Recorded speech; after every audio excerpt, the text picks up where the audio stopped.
श्री शिवाय नमस्तुभ्यम। आप सभी का दिन शुभ और मंगलमय हो। आज सुनिए सावन मास महात्म्य में आगे की कथा।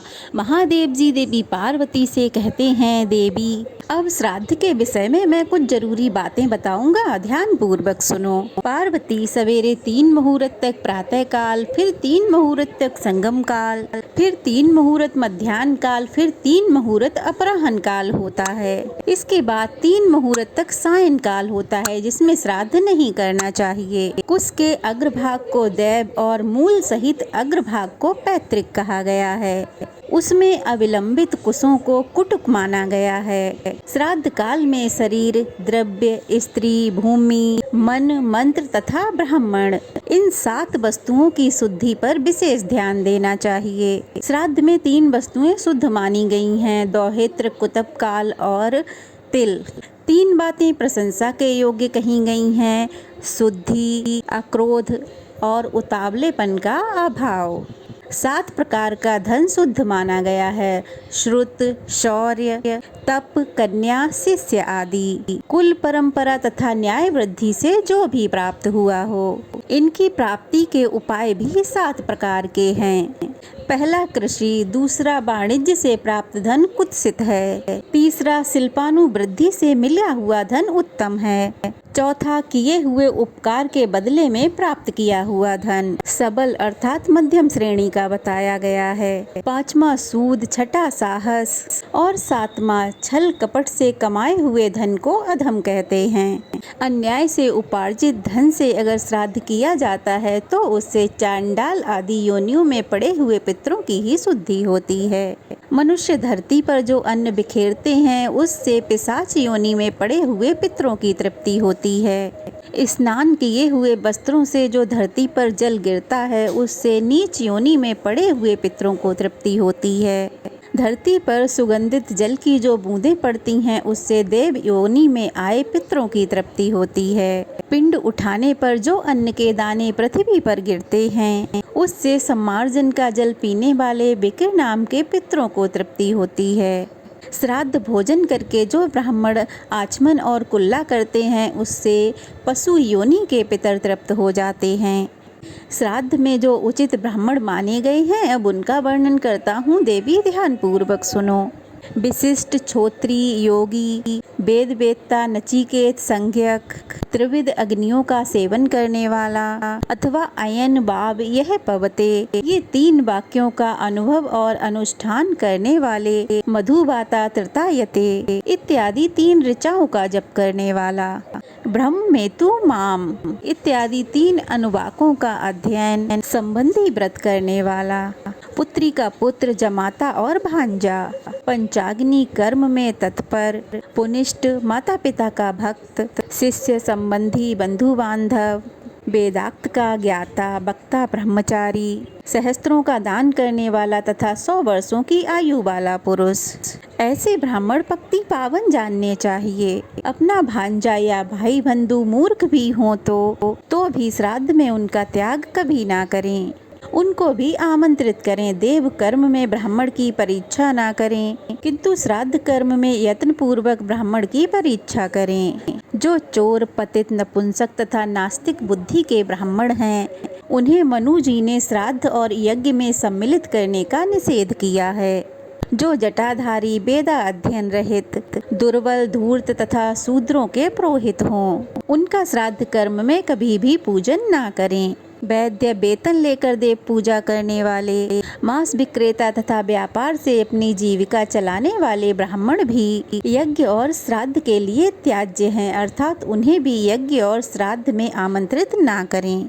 जो गवार, राजसेवक, काले नखों वाला, बुरे दांतों वाला, गुरु के प्रति त्याग करने वाला, अग्निहोत्र का त्यागी, सूदखोर, राजयक्षमा का रोगी, पशु पालन की वृद्धि से जीने वाला, परिवेत्ता अर्थात अपने बड़े भाई से पहले ही स्वयं विवाह करने वाला, किसी अंग से हीन, ब्राह्मण द्वेषी, परिवित्ती अर्थात परिवेत्ता का बड़ा भाई, नाचने गाने वाला, धर्म से भ्रष्ट हुआ, काना, शूद्र जाति का, अति स्त्री से संबंध रखने वाला, उठरी का बेटा, जुआरी, शराबी, कोड़ी, कलंकित, पाखंडी, रस बेचने वाला, धनुष बाण बनाने वाला, बड़ी बहन के अविवाहित रहते उसकी छोटी बहन से विवाह करने वाला, मित्रद्रोही, पुत्र से शिक्षा लेने वाला, मिर्गी का रोगी, घेंगे वाला, श्वेत कुष्ठी, चुगलखोर, उन्मादी, अंधा तथा वेद की निंदा करने वाला, ये सभी ब्राह्मण श्राद्ध में त्याग देने योग्य हैं। जल के प्रवाह को छिन्न भिन्न करने वाला अथवा उसे रोकने वाला, धूर्त कर्म करने वाला, वृक्षारोपण की वृद्धि से जीने वाला, कुत्ते से शिकार खेलने वाला, बाज पक्षी से जीविका चलाने वाला, कुंवारी कन्या को कलंकित करने वाला, हिंसक, शूद्र वृद्धि से जीने वाला, आचारहीन, बहुत बड़े जन समुदाय की प्रोहिती करने वाला, प्रतिदिन भीख मांगने वाला, मुर्दे ढोने वाला, ऐसे ब्राह्मण यत्न पूर्वक त्याज्य हैं। उन्हें भी श्राद्ध के लिए आमंत्रित ना करें जिनका आचरण निंदित हो। वे अधम द्विज श्रेष्ठ ब्राह्मणों की पंक्ति में बैठने के अधिकारी ही नहीं हैं। इसलिए विद्वान ब्राह्मण देव कार्य और पितृ कार्य दोनों को पूर्वोक्त ब्राह्मणों में कभी सम्मिलित ना करें। प्रत्येक मास में अमावस्या आने पर श्राद्ध करना चाहिए। अष्टका तिथि, सूर्य ग्रहण, चंद्र ग्रहण, विश्व वियोग, ऐनारंभ के दिन तथा सामान्यतः सूर्य की प्रत्येक संक्रांति के दिन श्राद्ध करना चाहिए। कृष्ण पक्ष में आद्रा, मघा, रोहिणी आदि नक्षत्र में श्राद्ध के योग्य द्रव्य तथा ब्राह्मणों का संयोग आदि प्राप्त होने पर गजछाया, व्यतिपाद, भद्रा और बैतरिति योग में भी श्राद्ध करना चाहिए। बैसाख की तृतीया, कार्तिक शुक्ला नवमी, माघ की पूर्णिमा और भाद्रपद कृष्णा त्रयोदशी ये युगादि तिथियां मानी गई हैं। माघ मास की सप्तमी को भगवान सूर्य पहले पहल रथ पर आरूढ़ हुए, इसीलिए उसे रथ सप्तमी कहते हैं। आश्विन शुक्ला नवमी, कार्तिक की द्वादशी, चैत्र और भादों की तृतीया, फाल्गुन की अमावस्या, पौष की एकादशी, आषाढ़ की दशमी, माघ की सप्तमी, श्रावण की कृष्णाष्टमी, आषाढ़, फाल्गुन, चैत्र और ज्येष्ठ की पूर्णिमाएं ये मनवंतर की आदि तिथियां हैं जो दान के पुण्य को अक्षय करने वाली हैं। मनवंतर आदि तिथि में 12 प्रकार के श्राद्ध करने चाहिए। यह 12 प्रकार के श्राद्ध हैं: नित्य, नैमित्तिक, काम्य, वृद्धि श्राद्ध, सपिंडन श्राद्ध, पार्वण श्राद्ध, गोष्ठ श्राद्ध, शुद्धि श्राद्ध, कर्मांग श्राद्ध, दैविक श्राद्ध, क्षयाय श्राद्ध और तुष्टि श्राद्ध। और इन सब में भी क्षयाय श्राद्ध श्रेष्ठ माना गया है। प्रतिदिन किए जाने वाले श्राद्ध को नित्य श्राद्ध कहते हैं। उसमें विश्वदेव की पूजा नहीं की जाती। अगर अन्न से श्राद्ध करने की शक्ति ना हो तो केवल जल से भी नित्य श्राद्ध किया जाता है। एकोद्दिष्ट श्राद्ध का नाम नैमित्तिक श्राद्ध है।